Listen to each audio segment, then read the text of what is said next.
Hi everybody, I hope you are all having a good day today. It is boiling hot here. We are in the middle of exams and the mosquitoes are carrying us away. But we are all blessed enough to be healthy enough to handle it all. Okay, so Omids' book, or part of it, is being serialized in the United States. So I'm reading it in tiny little bits and pieces because no way am I paying 2 cents into that Ken doll's pocket. No matter how much I love you, no matter how much I'm willing to work, dissect and report to you. In the 2 parts already out, it is clear that this book is just a continuance of finding freebies. In other words, mostly fiction. Remember Omid's inside scoop, namely that the Queen's coffin will be transported by train back to London. From what I can see so far, this book is very much the same. But my dears, I'm not here to talk about Scabies' book today. I will, but not today. I need some more energy, far more energy to do so, which I do not have today. We'll wait for a cooler day. What I want to talk about today is something we have spoken about ad nauseum, but I'll keep talking about it until something is said and done about it, because no way can or should an entire world sit and watch it happen and say absolutely nothing. We are very quick to say, if you see something, say something. Yet, when you say something, you are being classified a hater. So what am I talking about? Well, let me lead you into it very, very gently. We know Harry and Meghan were in Los Angeles for Labor Day weekend because she went to the Beyonce concert twice in 4 days. And I doubt Meghan and likely Harry traveled back and forth to Montecito. So let's say they were away from home for 4 days. Say from the 2nd or 3rd to the 5th or the 6th, because remember, she attended the Beyonce concert for the 2nd time on Monday the 5th.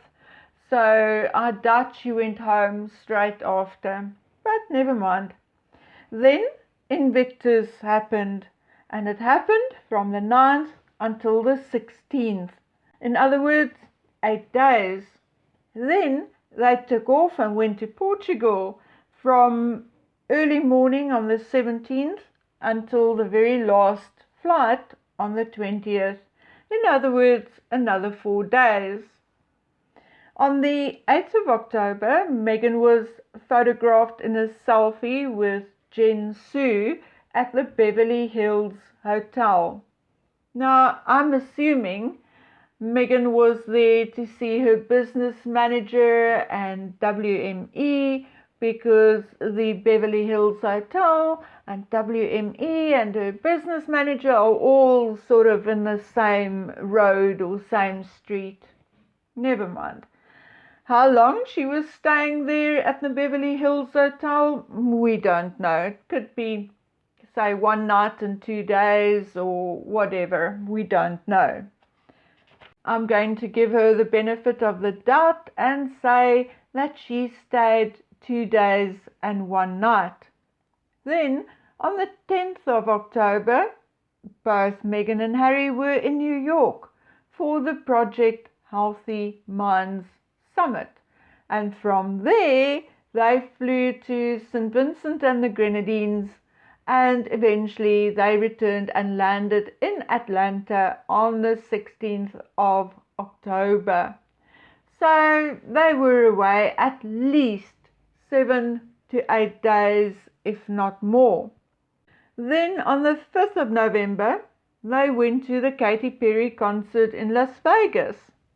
Well, guys, I'm sure I missed one or two dates, but superficially, more or less, they were away from home without the children for 24 days out of 60, of which 14 days were not work-related at all. Oh, no.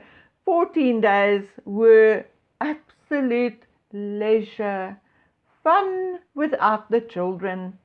Now bear in mind that Archie is 4 years and 8 months, I think, more or less.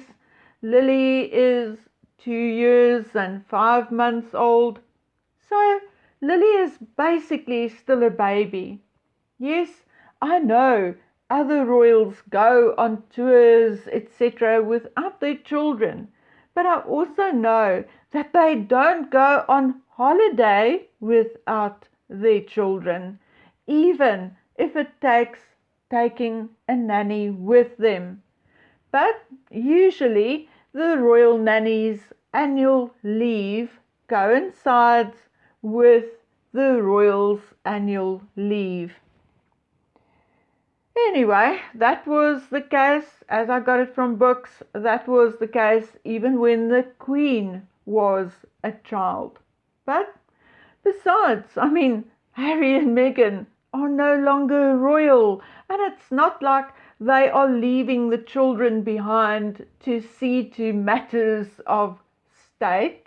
There was absolutely no reason why they could not take Archie or both of the children to Invictus. There were a lot of children of all ages, as we saw in footage.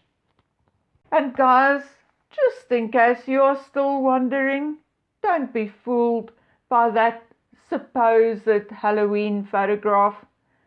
That woman and child that she's carrying is definitely not Meghan, and very definitely not Lily. And the vote is still out on whether it was even Harry and Archie. But anyway, we don't see Meghan at a farmer's market with the children. We don't spot them shopping with the kids. Absolutely nothing. None of the things normal people do with their children.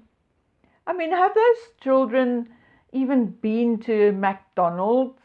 Okay, I know it's not healthy food, but every child needs to experience a McDonald's meal. It's part of childhood, I think. What about Disneyland? It's not like they can't afford to take their children to Disneyland, and I'm sure old Uncle Tyler will lend his private jet to take them to Disneyland, don't you think? Even the Fosters took their little one to polo.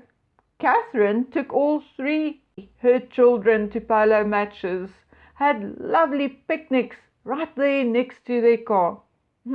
But not Meghan.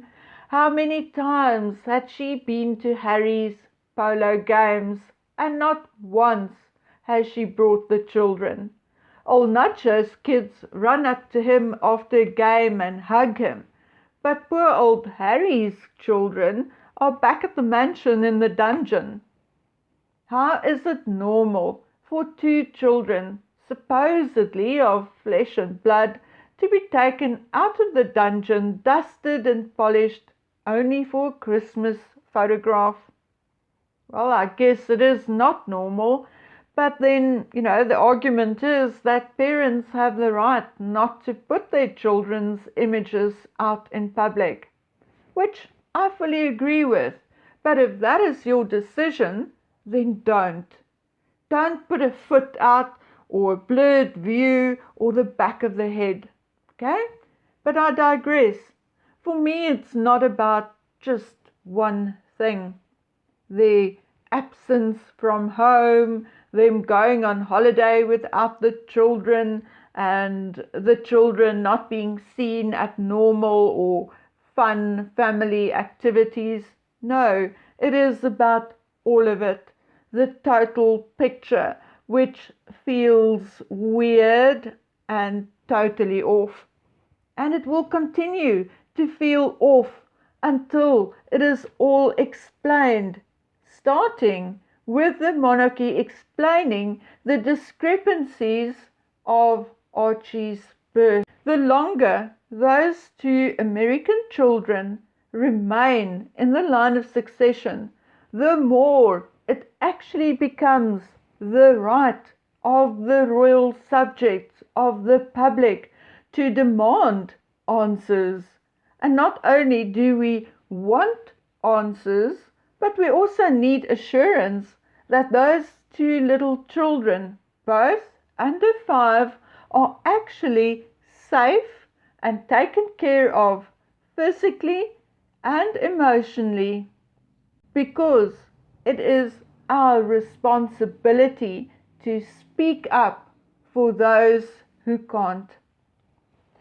Okay guys, so before I go, I just want to tell you that I phoned my mother today, really. Now, will you please inform the Mirror, the Express and the Daily Mail, please? Goodness, how many headlines can Meghan possibly squeeze out of Harry phoning his father for his 75th birthday? And you know what? I may even have believed it had Meghan not gone overboard once again. Had she not gone and said that the king spoke to his daughter-in-law as well and got his biggest, yes, and I'm quoting, biggest birthday gift when Archie and Lily sang to him on the video call? Yeah, right. It's a bit much, isn't it? A little over the top. A typical Meghan Markle story. And that, my dear friends, is why I do not believe it. Okay, guys, so let me go. The heat is making me lethargic. And one of these days, as soon as the exams are over, I will retreat to vampire mode and sleep for a good part of the day and work at night. But for now, all I have left to say is take care of yourself until we meet again on the next one. Bye.